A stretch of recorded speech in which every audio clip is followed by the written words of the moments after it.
What's up, YouTube? Zaid here. I got another replay for you. I said in my one of my videos that I just recorded. I don't know the order I'm uploading all these, so I don't know if you would have just heard this if you're watching like my videos in order. But I've been playing a lot of Sword Soul, and so right now I'm recording a bunch of my replays. I saved all the ones I thought were cool, either because I lost and learned something, because just cool shit happened, whatever the case may be. So I got a bunch of replays, and I'm going over another one today.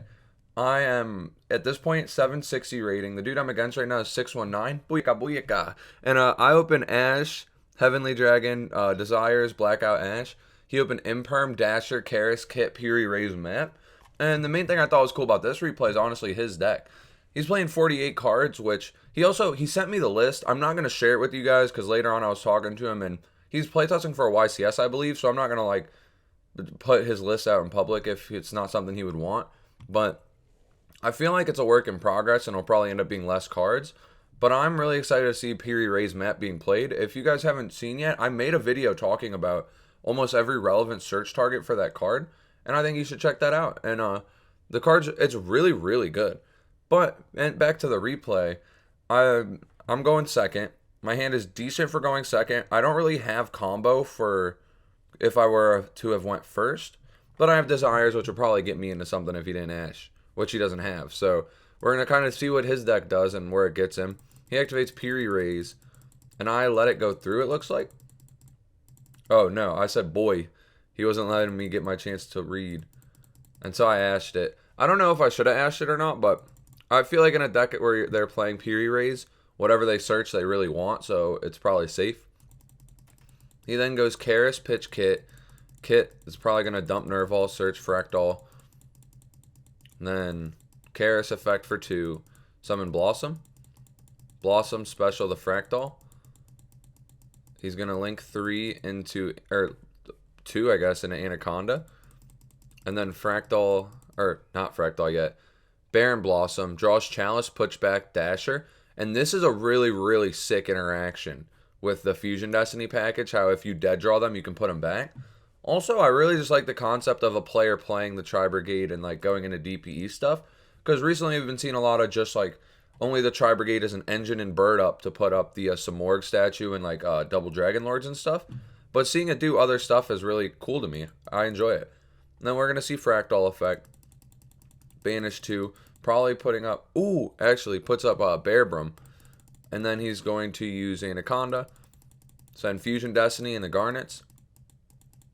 His deck pays a lot of life points between the Piri Reis and this, though. His combo, if he opens Piri Reis, puts him on 2,000 life, so he should be easy to kill. But this is really cool for you guys that don't know. When you use the Bearbrum's effect to search Revolt and then put a card back, for the rest of the turn, I believe you cannot special summon except Tri-Brigade monsters. But if you do this first, you can use Phoenix Enforcer to destroy the Bearbrum, and then Bearbrum will search it, and at that point, you've done your combo. Like, you're not doing anything else. And that's kind of cool. And so that's what he's going to do here. He's going to destroy his Bearbrum and his Fractal. Then Bearbrum is going to trigger. He's going to grab his Revolt. And so now I've got to play through Revolt, either Imperm or Chalice. He's probably going to keep Imperm. Which Imperm is valuable because it negates the zone, whereas Chalice can be used in the damage step. I don't know which one you actually keep here. I think I might have picked Imperm too, but I don't know if that's correct per se. And then the Revolt is going to be insane because it's going to get him a Nerval search, so he's got follow-up. Plus, he's got the Dasher Celestial as follow-up. So he's got 2 pretty strong interruptions and some good follow-up. Also, I was freaking out over here. He's playing on mobile, so he was able to put emojis in chat, and I did not know that was possible. That shit's fucking awesome. But I go standby main. I'm going to Imperm his Phoenix Enforcer, and he's going to chain it, popping the Anaconda, which is kind of odd because it gives me just a clear board to attack through if I can get around the Revolt. Next, I'm going to Desires. We know he has no cards in hand, so the only real fear is that the unknown is a, what's it called? Imperial Order. And if it is, dude, I'm just getting fucking shit on. I'll eat that L. But we draw Taie at Hara, which is actually pretty lit because I can go special at Hara, activate Heavenly Circle. Oh, first I'm going to link into Monk. So I go from Adhara into the Monk, probably because it makes the Heavenly Dragon Circle's tribute better. I summon Taie. He's going to activate Revolt. summoning 4. And then he's going to get Chainlink 1 Omen, Chainlink 2 Nerval, I'm guessing. Oh, 2 Omen. Yeah, 2 Omen, 1 Nerval. And I'm going to chain Circle.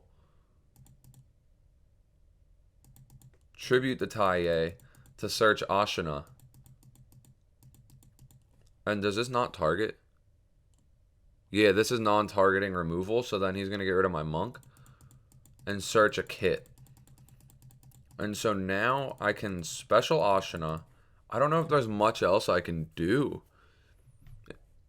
It might just be like a set blackout pass kind of day. Oh, actually, Ashina can summon... Yeah, Ashina probably summon Vishuddha. Yeah, and then I can make the link 2, and Vishuddha can bounce the Omen. And Imperm ain't going to be able to stop that. And I haven't used Taiye's effect yet either. So this Reborning Taiye is going to force the infinite impermanence. So here we're going to bounce Omen. Ashina's effect is going to activate, adding back... Or Adhara effect, add Ashina. And then... Wait, I just cheated. I couldn't do that. I don't have a non-effect monster. Damn, I really play with these cards kind of stinky. Was there a spot where I could have done it, though? Before I linked into this. Yeah, before I linked into this, I could have done it. So, I did cheat. He could have sharked me here. I don't know if he's gonna if I keep clicking next. He definitely should have, and that's my bad. I still, like I said before, I'm not really... I don't understand, or I didn't understand the tennies as much, but after all these duels I've played, I'm getting them more. I'm starting to remember that, like, you have to have an on-effect monster for it. And so it looks like I kind of cheated my opponent here on accident. If you're watching Newman 93, I did not mean it. But like I said, there's also a spot I definitely could have just done that and been at the same spot. So I need to remember that for the future to play better. But I use Shaman to bring back Taiye. He imperms the Shaman. I attack for 16. Set Blackout Pass. And now he's got Called by Kit, and I have Blackout Ash. Oh, and I forgot his DPE comes back, which is kind of huge for him. So Karis, and then he let me black out it. I think he could have chained this to pop this and this. I don't know why he didn't, honestly. But it's fine by me. Kit effect and Phoenix Enforcer effect. So he's going to dump Nerval. Oh yeah, my guy died from my thing. Never mind. But Nerval effect, I'm going to Ash it. And he didn't Called by it, but instead sets Called by to draw 2. I think I fundamentally disagree with that. What the hell? Dude could have just Called by my Ash. But we take those. Now I just have to draw a monster. Oh, not really, because there's Phoenix Enforcer I have to deal with. He's at 400 life. Also, I didn't go over my Desires banish, damn it. This was huge. I banished 3 Long Yuns off the Desires, so it put me in a position where, like, none of the plays I could make were crazy, and I didn't have a way to just, like, burn him for game here. So I'm going to use Ashina, summon Vishuddha. Oh, I can't. I don't have a non-effect monster. Again, I'm cheating on that. I'm going to get ashed here. And from here, I'm just in a spot where I can't win, it feels like. He's got 3 very strong interruptions, plus the DPE interruption, and DPE to just beat me down. So this is a grind game that I don't win. I'm going to link into Monk, probably. And I'm assuming he just pops it with Phoenix Enforcer. Yeah. And so we're just in an unwinnable game here. It was definitely winnable, I think, but I could have played better. Actually, I don't think there were many spots where I played too terribly. It was unfortunate that the Long Yuns got banished, and I made misplays, but they were like plays I couldn't have done that actually made my game state better. I don't know where I could have played to actually get the dub this game. But never been afraid of an uphill battle. We'll just win game 2. And we drew Order, so we will just win game 2. And he drew Nib, Imperm, DD, Crow. I don't often play into Nib, though, so this shouldn't be too big of a deal. Here I banished 2 Long Yun, 2 Adhara, or Ashina. The Moyi, the Sacred Summit being banished kind of sucks. Everything else is, like, fine, because I didn't banish every copy of them. But... oh, wait, I have to play into Nib with this hand. And special Ashina, or no, I tricked him. Normal Ecclesia. I'm probably just going to go Ecclesia, Moyi, reveal Adhara, do the play, set, pass. Because knowing me, I probably didn't play into Nib. He's going to imperm that. And so I just set 2 pass. He draws a second Nib. He activates Desires, which I've got the Imperial Order for, which is sweet because now I could save the Ash for the Nerval. So he's going to link into Almirage. I'm going to Ash that, and then the turn passes to me. Da-da-da-da. I'm going to normal Ecclesia, and then from here I attribute it for Mo Yi. There was also a case where I could have just Synchro Summoned to like not play into any more hand traps, but I didn't. I don't know if it would be better to, because say he had Valor here. We know he doesn't have Imperm because he controls a monster and he doesn't have a set card, so he could only realistically have the Valor to stop it. And if he did, I would just attack, pass. Whereas if I would have used Ecclesia to Synchro Summon with the Mo Yi, even if he had Valor, I'm still getting a draw on a 28 body that's in a gate. So I think that technically would have played better into interruptions, but this also kind of like baits the interruption, which is fine. I don't know if this is correct, but it's what I did, and it's okay. I feel like I'm still in an unlosable spot no matter what, but there's still little plays I could have done that might have been better. So here I'm going to go into Chizao. This is my 3rd summon. No. Ecclesia into Mo Yi and a token into this. This is my 4th summon. And so I just go into battle. I'm not playing into that Nib. And he probably feels real bad having that Nib, because a lot of people do side this in against this matchup or even main it, because the only way to play around it really is if you open Long Yun. You Long Yun pitch and you make the Baron before you would even get to 5 summons. You do it on 3, I think.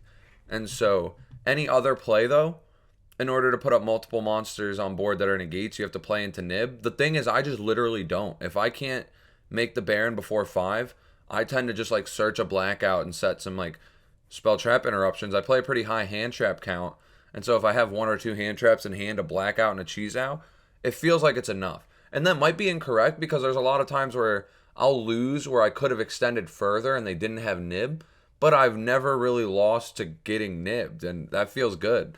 Like, this duel could have very easily been tilted the other direction. If I play into Nib, he's able to address my board, and then he could just like link into Anaconda. And so I just respect the card a lot. I don't know if I should respect it as much as I do, but let me know what you guys think, like how much you respect it. But he draws Token Collector, sets Crow, passes. And again, this feels like I'm not really going to lose this duel. I don't think it's possible. I pitch special Long Yun, summon the token, and here he specials Token Collector.